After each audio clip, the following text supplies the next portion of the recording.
do you worry about being seen as unprofessional? These are times of fear and chaos, straight up fascism, and folks are ready to meet these moments, and they already are, with courage, with relentless, just like, fight. And I think that we should be meeting righteous anger with righteous anger and then figuring out how to harness that and do something really fucking cool.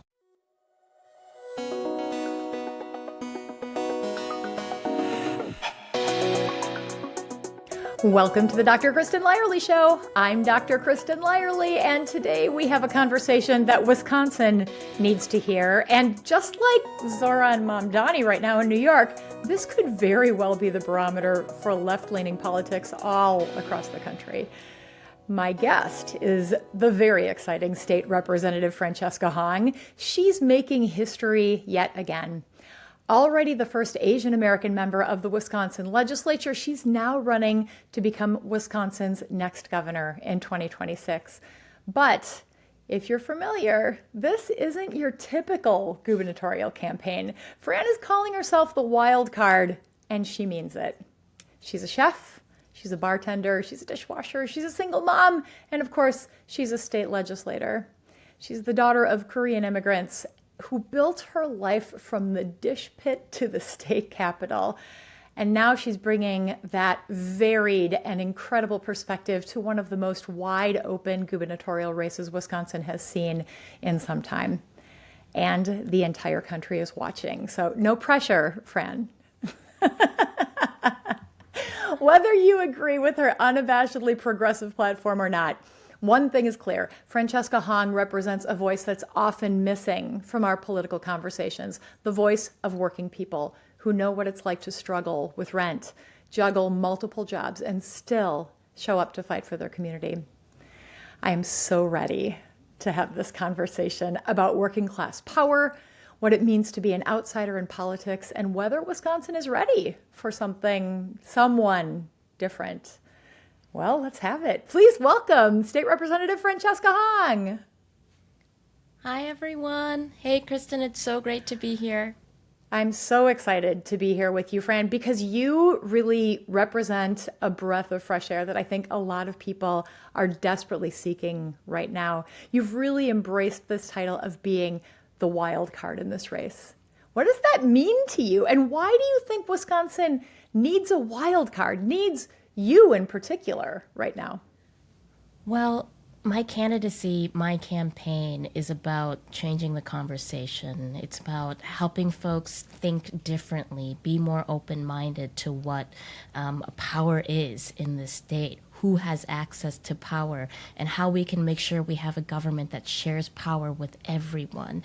I am so excited that we're going to be curious, creative. We're going to be trying new ways to campaign. You're going to see me at spaces that politicians don't often go.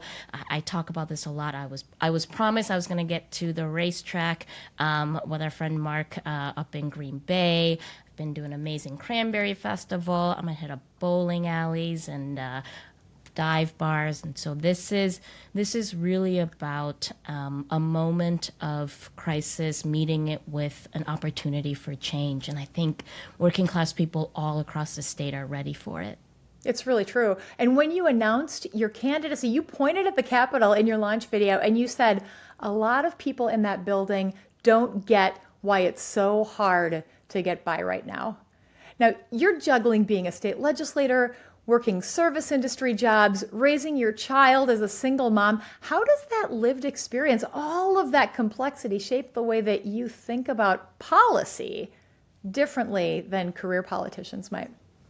Well, us service industry folks, we're built different. We know how to hustle. We know that even when working hard and things are such a struggle, we care about bringing something great to someone else. And my many years of working as a line cook and an executive chef, working front of the house and back of house, I really learned about how to talk to folks, how to work as a team, what it means to really be in a system. I think restaurants are often an embodiment of and an ecosystem of a microcosm of what things are like in our society today. And it means, disparities. It's about independent small restaurants struggling against the mega corporations. It's also about taking care of one another and being of service to others. And I will always be of service to others. And I think that's what leadership means to me. And that's what I want to bring to the governor's office. Hey, when you mentioned the restaurant industry, it is such a culture. Are there any other people, do you have any other peers, elected folks, who have the same kind of experience that you have? I mean, there are a lot of legislators right now who are working multiple jobs. And I think that when you have working class people, not just speaking as the voice of the people, but sharing that platform with others, this is really what being an elected official should be about. And so being a small business owner too, I'm able to talk to Republicans and Democrats about some of the struggles of wearing multiple hats and really showing up for the job and the folks that you employ.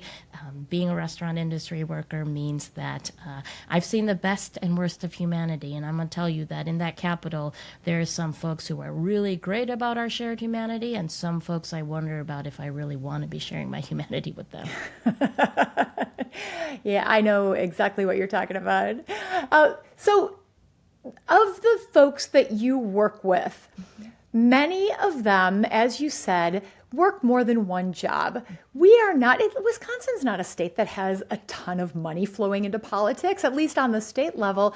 You have made a pledge not to accept corporate PAC money, and you are not self-funding. You are running a true grassroots campaign. But again, not a lot of deep pockets here in the state. How do you build a winning campaign on that kind of grassroots support alone?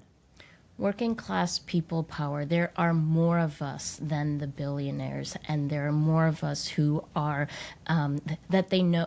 We know that the system is rigged to serve the billionaires and mega corporations, and so these grassroots donations, the volunteers. I mean, our average donation right now is around $47, and we have folks donating from all across the state and all across the country. And so if you do the math about how many more of us are working class people who are powering this campaign, that I don't need to take corporate PAC money and not be held accountable to the donors and the big tech and the big pharma. I'm held accountable to the working class people who elect me, the people who care about themselves and their community, and they trust that their governor is going to put those people first every time. And I'll note too, we've got almost 600 volunteers, and we've only been in this campaign for about 3 weeks. And these volunteers are in Superior, they're in Wild Rose, they're in Janesville, and in towns that I've never heard of in Wisconsin. And so this excitement, this folks ready to be a part of a movement and create change for themselves and their communities to fight back against a system that doesn't work for us, it is so incredibly exciting, and I think it's only going to get more people excited to support us, whether it's with their dollars or with their time. That is grassroots. 600 volunteers in 3 weeks. Seriously? We're almost there. And we had an onboarding call and a Saturday morning Zoom with over 80 people, and I'm like, my heart was so full. We were en route to St. Croix County, and I tell you, I'll even meeting with small groups of people and then showing them that we are part of something much bigger, that this campaign is a movement, folks are stoked and they're amped, and they're, as the youth say, they're psych, they're hype. It feels like a movement. It feels fresh and different. I mean, you already mentioned you're going to some of these places where traditional candidates maybe don't go, bowling alleys. Did you mention a pro wrestling event? We're getting Where ready else? for me to go to these spaces where, like, why aren't folks ready to talk about things that they care about there? Like, I know that there's going to be somebody who cares about their public school, right? Somebody who knows or has a son or a daughter, or somebody, a parent who needs additional long-term care opportunities, folks that need affordable childcare. People are talking about housing, and everyone has a story, and organizing is at its core about storytelling. So why not go to these places where someone might be willing to share their story with me? Well, let's be real. We are involved with politics. We are paying attention to all of those measurements and the people and all of that stuff, but most people aren't. But they are facing the repercussions of what's happening across the country right now and of the really denigrating working conditions, the wages, the benefits, not being able to afford groceries, which is really hard. So if you go to those places where regular people hang out, you find the regular people and you get to actually hear their voices. And I think I'm showing up as a regular person. I'm showing up as the single mom where I didn't come up thinking like I was going to work in the state legislature. I came up dreaming about owning my own restaurant and having a family and, figuring out like where I fit. I'm a college dropout, right? And that's okay because I found a space where I really feel like I belong. I want that for every single Wisconsinite. You are your authentic self. And that's what you are known for being. You, outspoken, not holding back. Even sometimes there might be a little profanity, including in your launch video, but that is how you are. And I think that people really respect that. They're tired of seeing politicians who just show this polished version of themselves and then turn around and are somebody different when they're actually doing the work. But the question is, do you think Wisconsin is ready for a governor who talks real people talk? Or do you worry about being seen as unprofessional? These are times of fear and chaos, straight up fascism, and folks are ready to meet these moments, and they already are, with courage, with relentless, just like, fight. And I think that we should be meeting righteous anger with righteous anger and then figuring out how to harness that and do something really fucking cool. And I want folks to know that their politicians, their elected officials, they feel that pain too. They feel that fear as well. But we know that we're going to overcome when we come together and build working class people power, when we build community power, because whether it's in your neighborhood or at your schools, like community organizing at every single level, bringing people together, sometimes with the food and drink is a really great way to connect with folks, to talk about what we're worried about, what we're scared about, and then making sure that we can do something about it, and understanding that community care at any level, every single thing that we do makes a difference. So it might be showing up with a meal for a neighbor. It might be volunteering. It's bringing spaces of joy. This is all part of resistance. There are little rebellions happening everywhere, and we're building towards that big-ass rebellion that's going to help us take down fascism. And food and drink is always a benefit, always a bonus for bringing people in. Absolutely. What are you hearing on the campaign trail from regular folks that you're talking with? I think more and more people are understanding that our federal government is one that endorses mass suffering, kidnapping, murder, and they, when you have a government that's endorsing that instead of accessible healthcare, cheaper prices of groceries, long-term care, childcare, public schools, everyone is sharing a story about one of these issues, which is why we have to meet universal issues with universal policies. So when folks are concerned about childcare or affordable care for, long-term care and better wages for care workers, people get excited when I say, look, the state can do better. The state needs to do more. We should be meeting these issues with a universal policy, because everyone deserves childcare. Everyone deserves better housing. Everyone deserves cheaper healthcare, and we can get that done. I think we can get it done too. And I'm excited to continue this conversation. On the other side of the break, I'm talking with Wisconsin gubernatorial candidate Francesca Hong about her wild card race for governor. When we come back, let's talk a little bit about your cultural and personal identity and how it impacts your approach to the race. All right, you are listening to the Dr. Kristin Lyerly Show on the Civic Media Radio Network.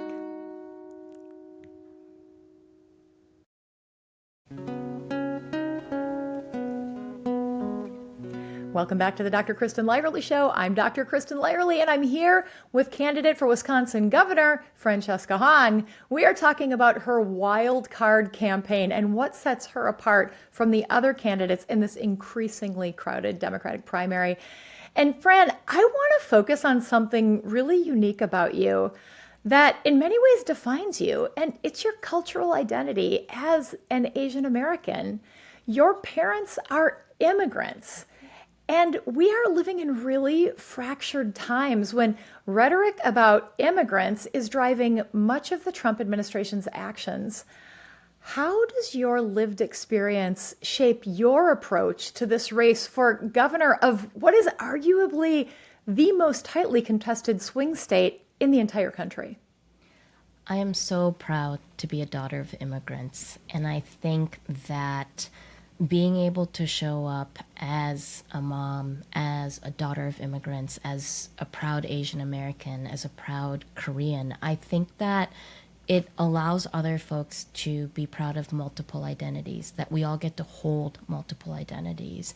And I also have direct experience with the fear of not knowing if you're going to be able to stay with your family, to continue to be a good neighbor, to be able to work the job that you've worked for to attain, be, in the schools and the classrooms where you're learning more about yourselves and the culture and the neighborhoods that you're living in. And so in a time where there is such deep division, hate, and weaponizing that fear to place the blame of what's been a rigged system in our country on folks who are our neighbors, who have been contributing to our communities, that have allowed us to have such a rich, diverse, cultural experience, when I think about the different foods that I've gotten to eat, the different languages I've been able to hear, I still remember when I was hiking at Devil's Lake and I heard probably at least 6, 7 different languages. When I went there when I was a kid, I really didn't see anyone else that looked like me. And so I think these experiences, these identities I hold, they really allow me to celebrate diversity and fight for it and know that every family deserves to be kept together. And so that's why I introduce legislation, keep families together, that helps protect our communities and make sure that the state violence and state-sanctioned violence that's coming down on our communities, that we're all working together to keep each other safe. As long as you mentioned the legislation that you've introduced, let's talk about some of the other really exciting stuff that you've worked on. In particular, the legislation that you passed requiring schools to teach Hmong and Asian American history. And also you've launched the Legislative Asian Caucus, tripling the number of elected Asian Americans in our legislature in the last cycle. How do efforts like this connect to your broader vision for Wisconsin, how you will serve as governor? We have the 3rd largest Hmong population in the country, and we're celebrating this year the 50th anniversary of Hmong and Southeast Asian refugees here in our state and in the country. And I think the thing that I love most about being able to pass legislation that would include Asian American history in our K-12 public schools means that our kids now and for future generations are going to be able to see themselves in the textbooks, to feel proud to share their stories, to know that they are a key part that is like our woven fabric of what it means to be in Wisconsin. And I think, when you have folks that look like you, who maybe believe like you, who have shared lived experiences, even if we might not share the same politics, it's important to know that, we can have folks from these diverse backgrounds have access to power, to be in positions of power, to help other folks imagine better. Because I always talk about how with fascism, one of the things that they try to do, and the reason why they're trying to divide us, because they don't want us to be able to imagine better for ourselves and the folks in our communities. And so whether it's through legislation that about education curriculum, whether it's about making sure that we have more more elected officials who are from diverse backgrounds, who are Asian American. It's going to encourage folks and let folks know that it's okay to imagine better, that this is what we need to do. And when we have more voices at the table, we have more people with platforms who are going to be able to make sure that other folks have a voice to be able to share their experience and what it means to be in Wisconsin for them. And for the longest time, actually until you were elected, we had never had an Asian American representative in the state of Wisconsin. You are the first. How has that experience shaped your approach to governance as a legislator and as a future governor? I think it means, for me, it's about making government accessible. So I think a lot of folks, they may have seen a candidate come in during election cycle into their communities, give a speech, and then not come back, right? But now they have someone who's in the legislature and someone who is accessible, and it gives me an opportunity to start building trusted relationships for folks who haven't felt like there is representation for them before. And being the first is a great honor, but it means nothing if I'm the last. And so having this caucus now where we can be in kind of an affinity space, but also recognize that the Asian American diaspora is diverse. And just because we represent one ethnic or cultural heritage doesn't mean that we can speak for everyone else. And so these opportunities to speak with communities, figure out what sort of legislation or what they want to see from their elected officials, like these are things that we're going to be able to share with our caucus, with our party, and help them be better representative for the folks with different lived experiences in their districts. You're a trailblazer, and you are no longer the only one. Now there are three of you. It's pretty rad. It's pretty rad. Brilliant. Friends, I am talking with candidate for Wisconsin Governor, Representative Francesca Hong. When we come back, let's dig into your platform a little bit and talk about something else that really sets you apart. Your focus, your love, your experience with the working class people of Wisconsin. Sound good? Sounds great. All right, let's do it. You are listening to the Dr. Kristin Lyerly Show on the Civic Media Radio Network.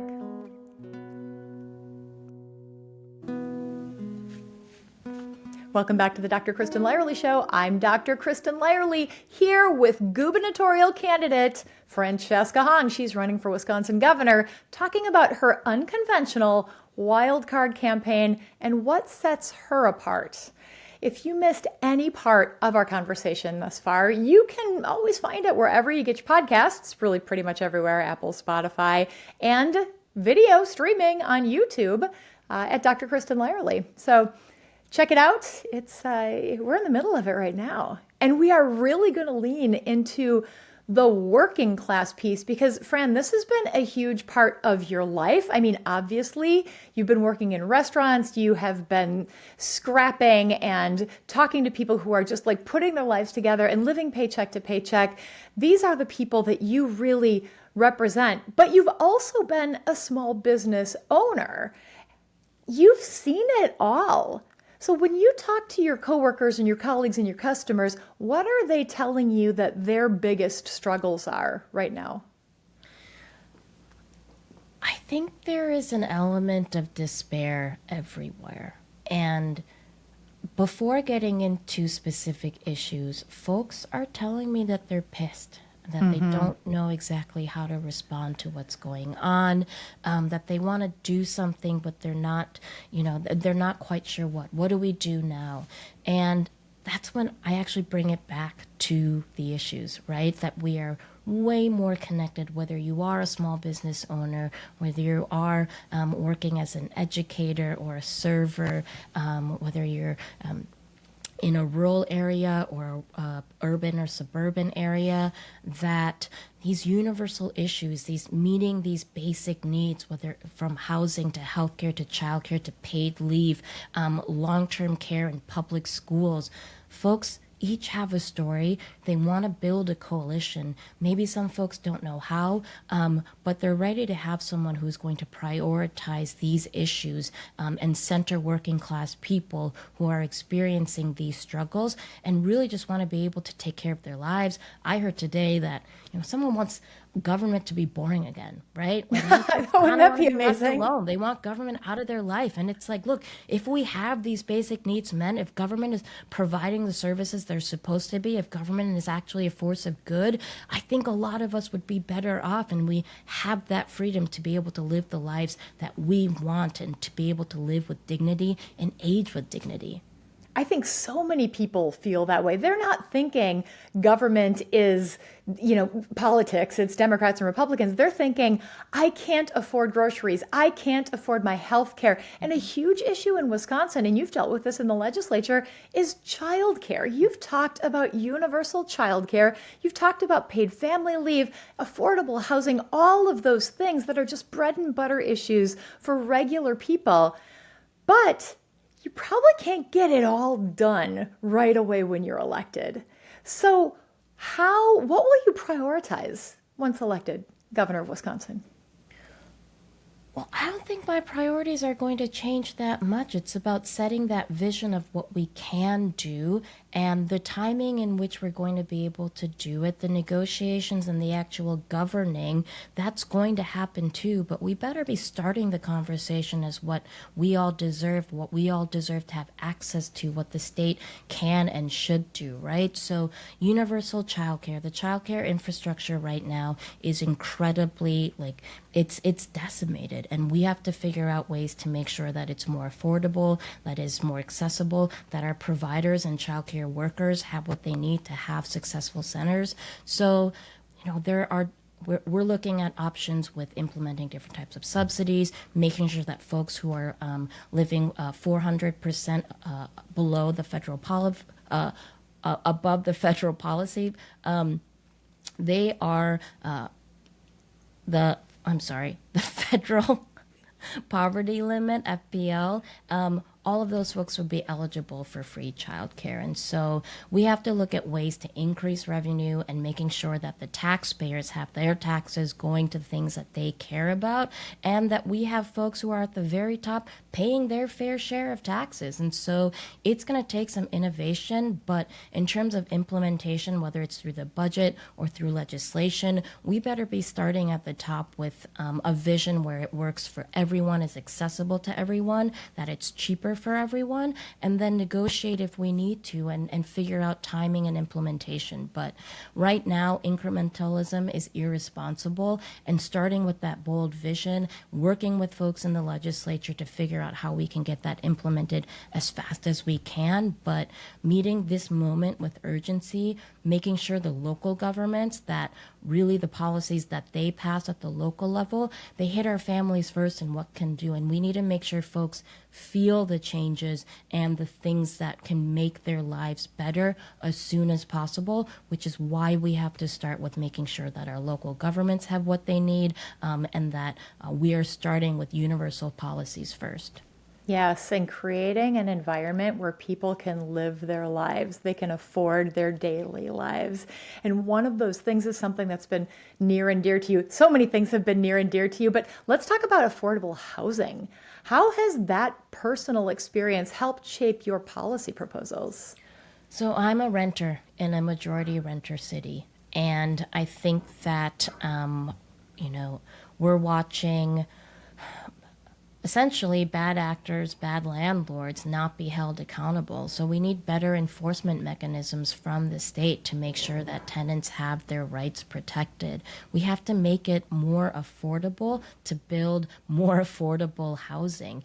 And housing there is a housing catastrophe right now, which means it's not going to be easy to be able to have affordable housing available to everyone as quickly as we need it to. But there are so many different avenues we can explore, whether it's increasing the amount of public lands to community land trust, to think about co-op housing and what workforce housing needs to be, and how in rural areas, can we look more at how we can make sure that mixed use or buildings that are empty? What kind of zoning things do we have to do to make it so that our local governments and at the state level, we'll make it easier to build, we're making it cheaper to build so that as many folks as possible, at some point, everyone has access to affordable housing. Creative solutions, because this is a problem that is universal. It's all across the state. You're dealing with it in Madison. I talked with a medical student up here in Green Bay. She was telling me that her rent is more than it was when she lived in Milwaukee. I mean, this is Green Bay, Wisconsin. And if you live in Oconto or Wausau, it's even harder to find affordable housing because it's just not there. Yeah. Yeah. So you are a member of the Socialist Caucus in the state assembly. And in a state that can swing either way politically, how do you talk about democratic socialism with voters who might be skeptical because it's kind of a toxic label outside of Madison? I mean, Democrat is a toxic label in many places outside of Madison, but this one could be particularly challenging. I get this question a lot, and I'm actually excited to talk about it now because, again, this campaign is about helping people think differently, opening their minds, right? And I'm showing up as the single mom, the person who's still working multiple jobs. I'm trying to make ends meet. I am stressed, and this system is bullshit. And I think then that gives me a lane to talk about how, why can't we have a state where everyone's basic needs are met? And then we say, look, it's rigged because the politicians that we've had before us have served the billionaires and the mega corporations, and they haven't been listening to you and your communities who have been telling us what you need for years, which is more affordable housing, affordable childcare, strong public schools that are fully funded. We're an aging state. Folks need, care workers need to have, and caregivers need better wages and good working conditions. We should be a state where you can access and collectively bargain and unionize your workplace. And so there is this opportunity for change. And regardless of my current political identity, my identity as a working class person right now who believes in working class power, that's what I'm focused on, is the issues and the things that matter to you to make sure that you can live a life of dignity, a life where you can care for yourself. And I think that when it comes back to the issues, it's about who I am as a person, as a working class person now, who's going to always fight for working class people. That all sounds amazing to me as a mom and a doctor who wants my kids and my patients to be able to have access to all of those social determinants that will allow them to live a healthy life. But your Republican opponent is not going to feel that way, and you know that they are going to attack you on your platform of socialist ideology. So how would you respond to critics who say that your policies are utopian and too far to the left? The policies that politicians, regardless of political identity, have been prioritizing is part of the reason that we are here, because we have allowed the policies that serve the wealthiest few to take control of our lives and the way that we have been trying to live the lives here in Wisconsin as Wisconsinites. And so I think that, Tom Tiffin and I actually, he asked to take a picture with me the other day at a Milwaukee Really? event. And so I don't know if that means we're starting off cordial when we're going to have to face each other in the general. But these are folks who don't give a shit about the people. Tom Tiffany has voted for tariffs that hurt our business. Tom Tiffany has voted to take away your health care. Tom Tiffany has voted to take food away from children. And so the things that I am fighting for, universal school meals where every kid has access to a healthy breakfast and lunch, where nobody has to choose between their paycheck and having to go to work sick and not be able to take care of a new baby or a loved one. These are common sense, practical policies that we can do as a state. We just haven't had politicians who have the political will to get it done. And so my background as a service industry worker, as a restaurant owner, as somebody who knows that the dishwashing station is the most important position in a restaurant, I'm always going to have these lived experience inform what I know is what many people agree with me on that's what they're universal issues. And that makes it so that we need universal policies to be able to address these issues and make sure people have what they need to live dignified lives, where we might have a boring government and government stays out of your life, just like politicians need to be staying out of our hospital rooms. So this is about working class people building power. And when I talk about, what you deserve as a person that I'm going to serve, it opens up the conversation, and we have to change the conversation around who is the villain, and the villain are these politicians who cower to Trump and have made your life worse, and you deserve better. So it would be great if we in 26 elected a Democratic trifecta, because that's really easy to work with. But it's been very challenging for Governor Evers as a Democratic governor to work with a Republican legislature. How will you do that? So Governor Evers has done an amazing job, but he's had to, it's governing by goalkeeping. And here's the thing, that regardless of who is in the legislature, I will work with folks who want to make sure that we are passing the policies that are going to improve people's lives. But there's going to be times where these negotiations and conversations aren't going to go well for one party, and it certainly won't be for the people of Wisconsin when I'm governor. Focusing on the people of Wisconsin. That's always the key. I am talking with the candidate for Wisconsin Governor Francesca Hong. We've talked about the working class, immigrants, your unconventional approach to this campaign. When we come back, I want to pick your brain for some fun Wisconsin questions. A little culture, a little history. You up for that? Oh, absolutely. I'm here for that. Love it. Love it. All right. You are listening to the Dr. Kristin Lyerly Show on the Civic Media Radio Network.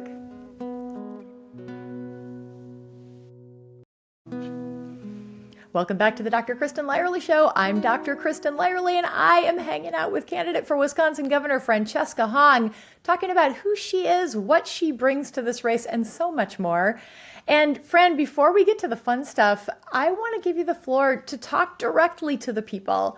What do you want voters who are working two jobs, struggling to pay rent, and feeling forgotten by the political system to know about you and your campaign? I get it. The system is rigged, and we need leadership that's fighting to unrig it every single day.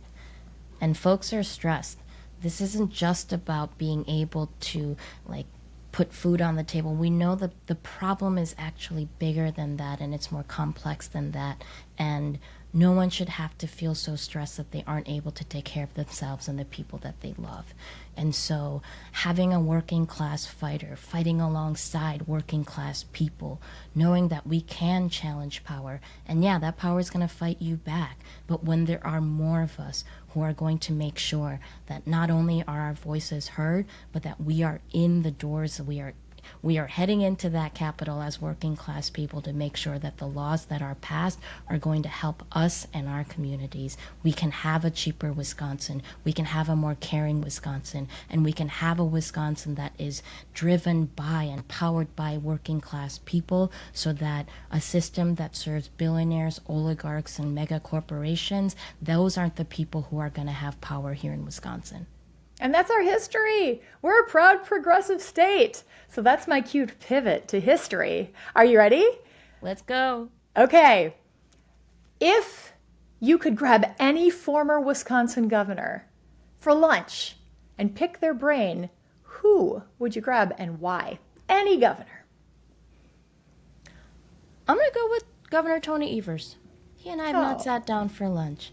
And I think I would ask him what he did to, how he made his decisions, the toughest decisions, who he would, who were some of his closest advisors, and even when they're having differing opinions, how did he make the best decision for Wisconsin and himself? And I think that, and I want to know, what his favorite flavor of ice cream is. I think you just have to look on his Instagram page, because he posts it every once in a while. He loves all the ice cream, I think. That's fair. But He's had a tough time. I mean, he's been the Democratic governor of a challenging state legislature for a long time, and I think there are a lot of lessons learned there. So, hey, I really appreciate that. Lots of knowledge to be gleaned from his tenure. Okay, here's my last question for you. If it's about Wisconsin, you have to convince somebody to move to Wisconsin using only 3 things: a place, a food, and an activity. I know, don't get hung up on the food because that's where your mind is going right now, but you also need a place and an activity. What would you choose? Nisita, go to Cranberry Creek Inc. and visit the cranberry bogs, and there is nothing like throwing the cranberries that are in the bogs up in the air. There is no feeling like it. It is pure joy. Food, it's got to be Friday fish fry, and it's got to be perch, and you have to have either an old-fashioned sour or a high life with it. And then what was the third one? I got so excited about cranberry. A place, a food, and an activity. Oh. Although fish fry could be food or activity because... That's true, but I would say even if you can't get in, you got to tailgate at Lambeau. There's going to be somebody who's going to offer you a bowl of chili. There's going to be folks who are just coming out with a whole gourmet spread. You're going to see a lot of different spreadable cheeses to so many different types of encased meats, from hot dogs to Polish sausage to bratwurst. And so the tailgating part is in itself a really beautiful culture. And I think every single person's got a tailgate at Lambeau. That is one of my favorite things to do because I live fairly close, so I can ride my bike down there and tailgate, and then I ride back because I usually don't have tickets, and just listen to the game as I'm riding. And it is just hearing it and smelling it and the friendliness, and even how the opposing teams, the fans of the opposing teams, get sucked into that culture, because there is something really beautiful and delightful about the people of this state and how we come together, maybe even especially in hard times, to support each other and to find a way forward. Absolutely. This is about building community and finding community, especially in these times. And I think that, when we come together around a table, we talk a lot on this campaign about sharing the table. Tailgating at Lambeau is a part of that. You're bringing folks together to be in a space of joy, which is in itself a form of resistance. You're sharing a meal, you're sharing drinks. And I'm going to tell you that, not everyone hates the person who's making them dinner and drinks. And so if you got to start a conversation that way, that's how I started so many conversations. Even had some Republican staffers in my restaurant. And we were able to get a conversation started. And so that community conversation, and knowing that we are all part of this resistance together, and that we get to celebrate and have moments of joy, that's part of Wisconsin. It sure is. If somebody listening today wants to get involved with your campaign, wants to join the movement, or just wants to learn more about your platform, where should they go? And don't forget to mention your socials. Yes, www.francescahong.com or at Francesca Hong, WI. You can Google me and see some of the spicy tweets that I've put out as well. That is true. And what's the one thing you want people to remember from our conversation today? Being a wild card can be a really good thing. I think wild card means that you can put it down and get a whole lot more for your cards.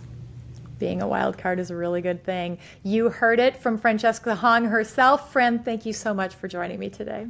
Oh, thanks so much for having me. Always so much love to you, Abe, and everyone up there. Thank you, my friend. Francesca Hong, state representative and wild card candidate for Wisconsin governor. If you missed any part of our conversation, you can always find it wherever you get your podcasts, and check out the video version on my YouTube channel at Dr. Kristin Lyerly. As always, we love your thoughts and feedback on any of the socials, so send me a message. Many thanks to my producer and oldest son, Abraham Lyerly, and Nick Tierman, who wrote the theme song for our podcast. You're listening to the Dr. Kristin Lyerly Show on the Civic Media Radio Network. We will see you next time.